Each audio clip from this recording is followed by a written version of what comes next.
So your infantry are just wandering up to a midfield objective, and then they suddenly get obliterated by a big nasty torrent weapon. Let's talk about some strengths, weaknesses, and tips for Overwatch in Warhammer 40K 10th edition.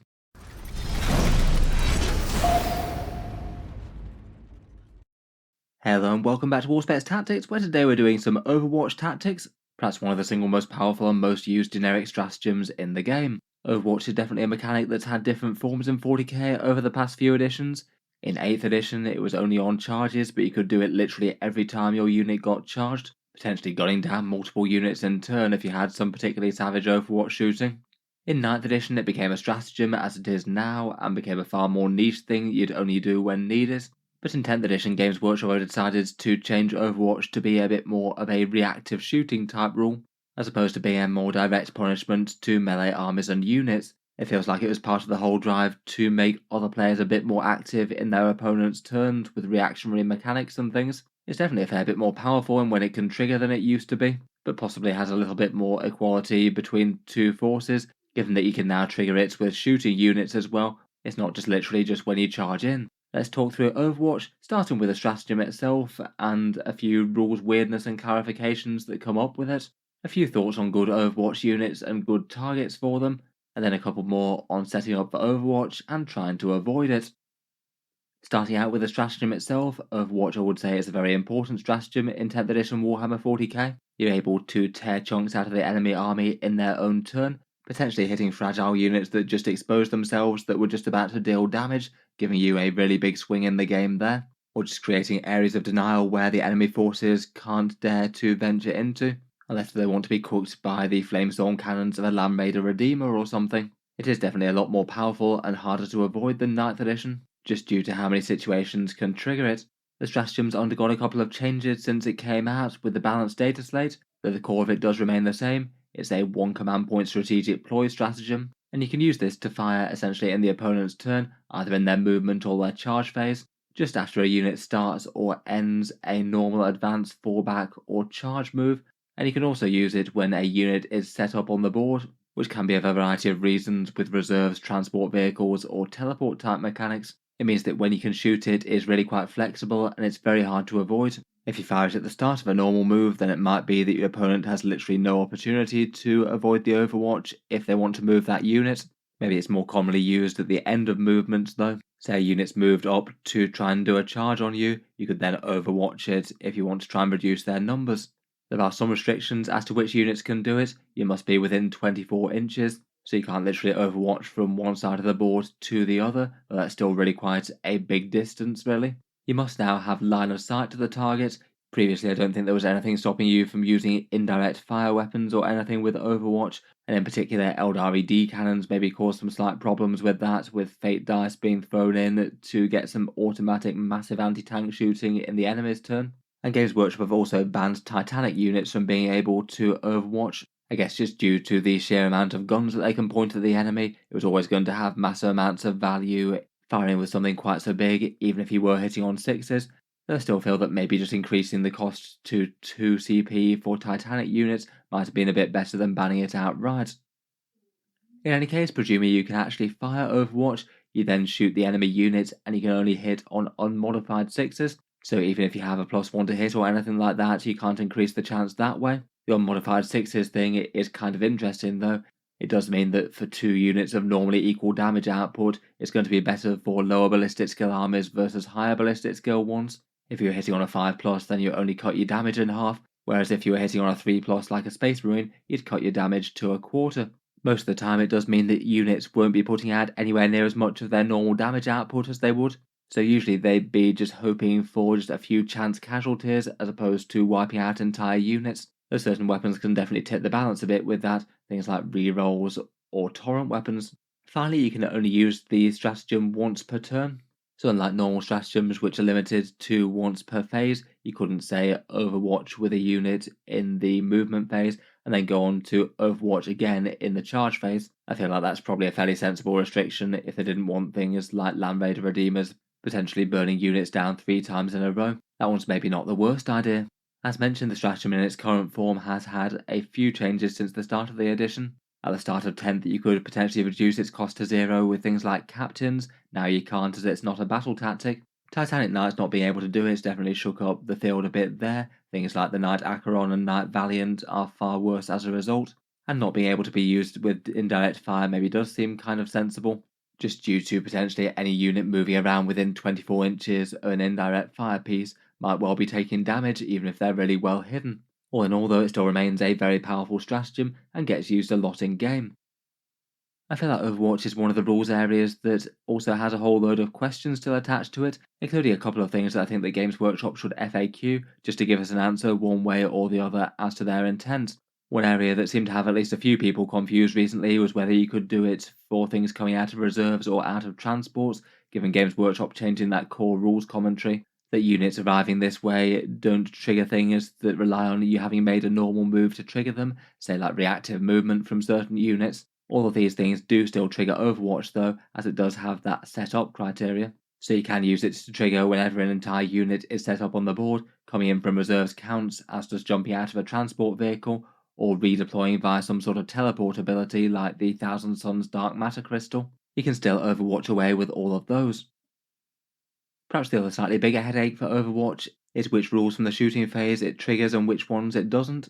Games Workshop also had a section in their designer's commentary saying about out-of-phase rules, and how just because you say that something shoots as if it was in the shooting phase doesn't mean that it uses every rule that could apply to a thing in the shooting phase. Say you can't use certain stratagems to influence Overwatch if they specify being in the shooting phase. You can't use certain unit abilities that apply to shooting but not to Overwatch. And perhaps a kind of notable one is that Firing Deck doesn't technically work with Overwatch either, as that one very specifically is in the shooting phase.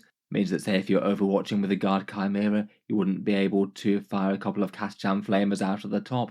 Perhaps two of the biggest things that have a weird interaction with this are Big Guns Never Tire and Pistols, both things that allow you to shoot while you're in combat in the shooting phase. However, both of these seem to kind of fall afoul of that out-of-phase rules type thing, so I believe that you couldn't necessarily use both of these to fire in Overwatch to my understanding. It's kind of confusing for pistols as well, as it says that you can fire Overwatch at the end of a charge move, so in theory that would mean that you should be able to fire pistols there.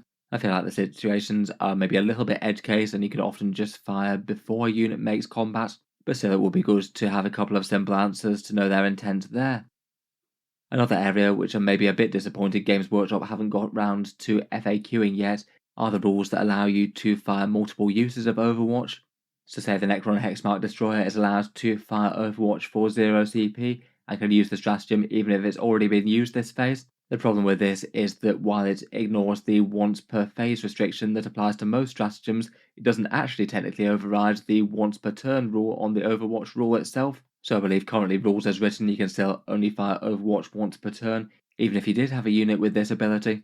I feel like the intention for these is to be able to fire multiple times within the same phase, otherwise why have the rule in the first place? I think that this is something that Games Workshop should have FAQ'd and had talked about it in previous videos.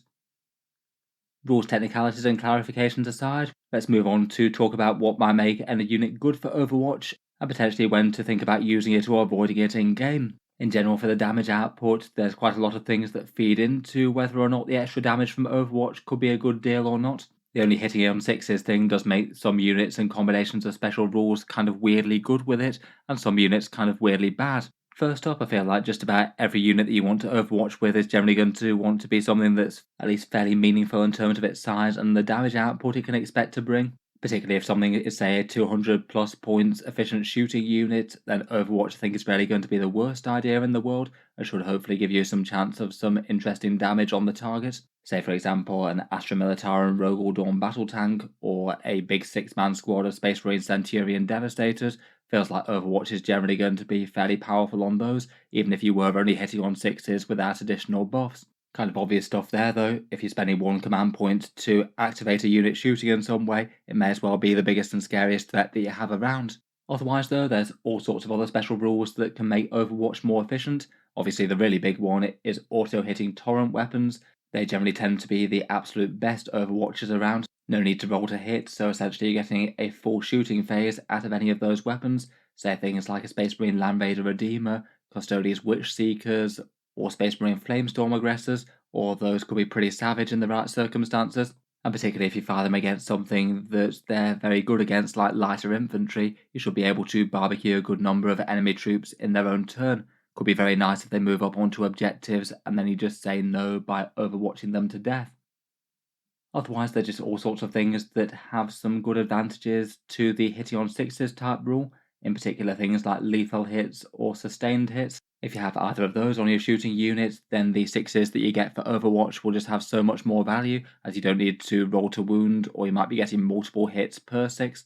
Maybe things like Necron Tesla Immortals, Space Marine units with a Lieutenant. All of those would have added value and give you far more than you might have had normally from your overwatching unit. Anything that's got a native hit reroll built in, say units that always get to reroll hits whenever they make an attack of any sort. That means that you essentially almost double the value of Overwatch as you're hitting 11 in every 36 attacks, rather than just 6 in 36. Quite a big boost to the damage output there. As mentioned in general, all other things like damage output being equal, Overwatch could potentially be more interesting for efficient firepower units in lower ballistic skill armies. Say for example, any orky shooting that's genuinely efficient at ballistic skill 5+, that's going to get you half the damage output that they would have normally got in the shooting phase, versus say Space Marine shooting that'd get you a quarter of the damage output that they would have had in the shooting phase. So at least potentially for units of similar sort of efficiency with worse ballistic skill, you might get a bit more value out of Overwatch than otherwise. Obviously that's a big case by case basis though, and just because something doesn't hit very well doesn't mean it's necessarily great for Overwatch either. Otherwise, some units do get free Overwatch with special rules. Plenty of datasheets have them, such as Chief Librarian Tigurius. He could be interesting alongside some Stern Guard potentially for a free volley of fire, provided you're not using Overwatch elsewhere. For units that can do it for free, it's basically a little bit more free damage outputs that could be kind of disruptive. And then finally, I would mention that higher volume of fire units do add a bit more reliability to the amount of sixes that you could expect. I feel like some people maybe get this slightly confused for actually adding more damage output. Sure, if you've got a unit with a big rate of fire with loads of anti-infantry shots, you probably are likely to get at least a few hits on the enemy, but it might not necessarily actually add you any more value than, say, rolling Overwatch with a unit that's just got a couple of absolutely enormous anti-tank shots. Sure, you might have a low chance of those actually going through, but if any of them land, it could be truly devastating.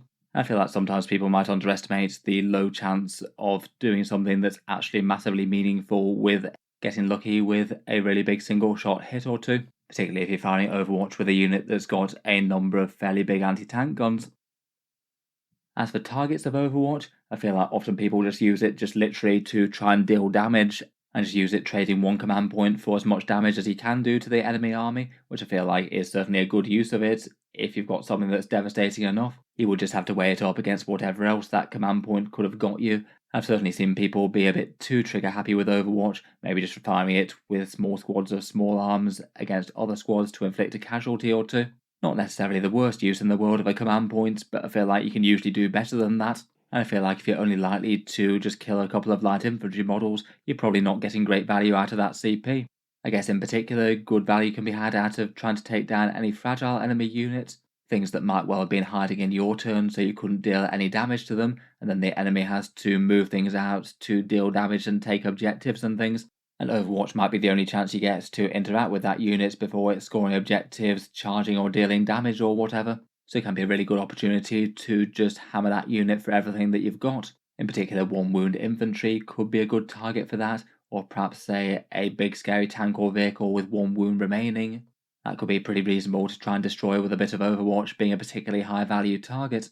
In particular, I think the biggest swings with Overwatch is if you manage to take out something that, say, was just about to deal big damage to your forces, as then you sort of get a double swing.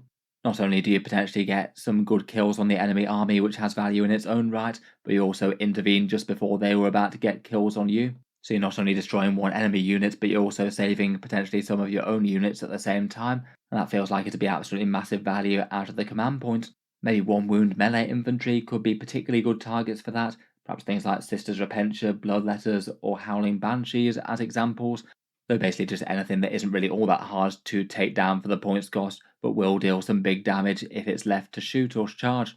The other really big value out of Overwatch could be that if you ever get a chance to prevent victory points via Overwatch, say there's a chance to destroy a unit that was just about to swing an objective from yours to the enemy's control, or have just dropped in from Deep Strike Reserve to do secondary objectives like deploying teleport homers or behind enemy lines. If you've got an Overwatch threat that's big enough that they might actually fully destroy that unit, and there's a fairly high chance of that, It could well be worth the one command point just to stop the enemy getting those victory points they otherwise would have had, even if perhaps the unit being targeted isn't necessarily the biggest value on the board. Even just picking up something like a deep striking Tyrannid Ripper Swarm could stop secondary objectives being scored, and that could be kind of crucial if you get to the end of the game and points are massively tight. In general, I feel like units are going to have opportunities for Overwatch as they move around the board normally, and you maybe don't need to think too hard about it. But certainly some shorter range torrent weapons can be good to position with Overwatch in mind, perhaps making sure there's no way that enemies could get close to them or get onto our objective marker without giving you the opportunity to Overwatch if you want to. Say, for example, parking your big scary torrent unit so it can see absolutely every part of an objective marker, so you know full well if your opponent decides to put anything there, then you get the opportunity to Overwatch, maybe making tough choices as to whether or not they want to risk putting stuff on the objective and having the chance of it just getting burned down straight away, or just not fighting you for that point. You could also potentially set up to Overwatch one enemy unit before their movement. Say, for example, if you had a big scary torrent unit and multiple targets to shoot, you could potentially set them up so they can barbecue one enemy unit one turn and then be already within range of the next unit to move. That means that if the opponent moves them absolutely at all, then you'll still be able to declare Overwatch before they've moved, rather than having to worry about whether they hide after. Could be fairly scary for, say, a Land Raider Redeemer moving into the midfield, toast one enemy unit in one turn, then have an ideal Overwatch target next turn, and if the enemy wants to move that next important unit, they're going to be eating Overwatch if they want to move at all. And because you already have range and line of sight of them, there's no way that they can avoid it. Even if you can't set that up, you could just have a very scary threat making a bit of a no-go area for certain units, perhaps a big block of aggressors just sitting in one part of the board, meaning that it's just kind of pointless to put any light infantry unit within range of them, otherwise it's just going to get burnt down. Or knowing that enemies can't move up with fragile damage dealers until that threat's dealt with, maybe having to keep them safe in a ruin for one extra turn. Then when the enemy is doing their movement phase or charge phase and is going around moving everything about, you do actually have to pay attention to each movement interaction and think about whether or not it's worth overwatching at each point, and just be on the lookout for any other things later in the phase that might be most worth saving your overwatch for. I feel like this is kind of interesting in keeping both players engaged while they are playing the game of 40k, rather than just having one person move and the other person just be sitting there watching and not doing anything. But on the other hand, it can feel like a bit of a chore having to try and remain engaged and look out for any opportunities as their opponent is doing their acting, and maybe puts a bit of pressure on the opponent to make sure that they're either trying to bait out Overwatch or moving a bit more carefully when they've got the threat of it hanging over them. As with any other reactive mechanics in the game, it could potentially be a little bit gotchery if the opponent doesn't entirely know the damage profiles of your units. Maybe say they could be surprised by a longer range of a torrent weapon if it's a bit bigger than 12 inches. I feel like it might just be worth just underlining the threat of Overwatch before they actually make moves. I feel like you might not want to be in a situation where they've moved something not understanding exactly what your unit can do or its range, and then they just get one of their units just blown away by Overwatch, or you try and declare it and then they try and take back the move, which technically wouldn't really be allowed, as they're sort of sounding out whether or not you would have wanted to Overwatch if they placed them in the more advantageous position, and then try and put them back somewhere safer if you didn't, so I guess you want to avoid that scenario in general. It might just be better to keep Overwatch in the other player's mind, as there still might often be good opportunities for it, but even if they are laser focused on avoiding it, at least it means that you're pressing back the opponent's forces and they can't move exactly where they want to, which would have its own advantages. Talking of avoiding and countering Overwatch, it is far harder to avoid or completely ignore than it was in previous editions. There's just so many times when it can trigger before and after each move and before or after each charge in theory, plus setting up units on the board. If it's absolutely critical that you don't get overwatched because your unit's too fragile or the enemy unit's too dangerous, you generally need to make sure that they can't be seen either at the start of a move or at the end of the move, so using cover very aggressively. Otherwise, if you really want to move a unit into an Overwatch death zone, then you might want to try and move your most important unit last and then really make that decision last, just in case the opponent wastes their Overwatch on something that you wouldn't consider as important. And if it is going to be the difference between moving a very valuable unit up and just getting it rinsed with one turn's worth of Overwatch, it might sometimes be genuinely the best idea not to move. You could have a unit stay safe in cover, or even if it's in direct range and line of sight. If you've got a powerful shooting unit that's got almost no health left and it might die to Overwatch, you could just remain stationary with it and sit and shoot for one more turn. Sure, it's quite likely to die the next turn when the enemy actually turns on their main shooting phase, but that's better than getting the swing of the enemy picking it up before it gets a chance to shoot itself. Finally, depending on the position and the situation, you might be able to move a unit so it'd take suboptimal fire from Overwatch, even if you can't avoid it entirely. Say, for example, if you had some guardsmen or light infantry trying to move towards an Inferno squad, you could potentially move it just so, say, they've only got 1 or 2 flamers in range or line of sight of the unit. You might be able to move in such a way that it's just not really worth the opponent declaring Overwatch and spending that CP, if they're only going to get a fraction of the damage that their squad was capable of. That might not really work on big things that are just one solid massive unit like a massive tank or vehicle, but it could be kind of nice on an elite squad that's perhaps a little bit more strung out and has short range, or some of them have their line of sight blocked by terrain. In any case, Overwatch is kind of interesting for some big damage in the enemy turn. Look forward to hearing your thoughts as to its use in counters in Warhammer 40K. Which of your units are particularly interesting for overwatching and burning down the enemy as they try and get close? And have you had any particularly brutal mistakes where you've let a unit get destroyed by Overwatch itself? Look forward to hearing your thoughts and how often it comes up in game for you. If you've enjoyed the video, then feel free to subscribe to Auspex Tactics. I'll certainly keep the regular 40k videos coming. I do tend to post new ones just about every day. Finally, if you have been enjoying all the videos on the channel, I would just like to mention that Auspex Tactics does have a Patreon page as well, and you can find that linked in the video description if you'd like to help support and keep all these videos coming. Channel patrons do get a fair few advantages, seeing certain videos early, regular votes to see what sort of things happen next on the channel, and automatic entry into the regular prize giveaways with the chance to win some big model kits each month. If any of that sounds good to you or you'd just like to help support, the link is down in the video description. In any case, a massive thank you for listening, and I'll hope to see you guys next time.